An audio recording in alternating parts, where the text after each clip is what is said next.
De faire des économies, c'est aussi ce qui explique l'explosion du nombre de vide-greniers. La tendance est telle que certains ont décidé d'en faire un vrai business, des entrepôts spécialisés ouverts en permanence et qui louent de petits box aux particuliers. En voici un exemple près d'Angoulême avec Valentin Després et Camille Desmaisons.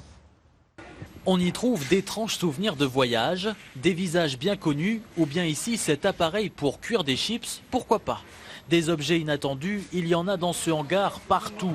1300 mètres carrés de bric-à-brac pour ce vide-grenier un peu particulier.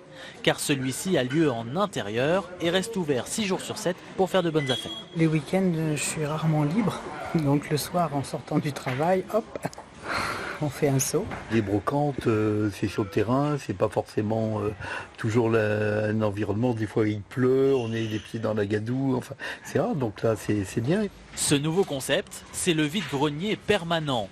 Pour 10 € par semaine, les vendeurs peuvent louer l'un de ces 214 box. C'est ce qu'a fait Christiane, bien heureuse de vider ses armoires. J'ai décidé de vendre des vêtements, des pantalons, des corsages, des vestes, des robes, des livres. Ce sont des pantalons à l'achat qui ont coûté entre 35 et 40 €. Je les laisse à 2 €.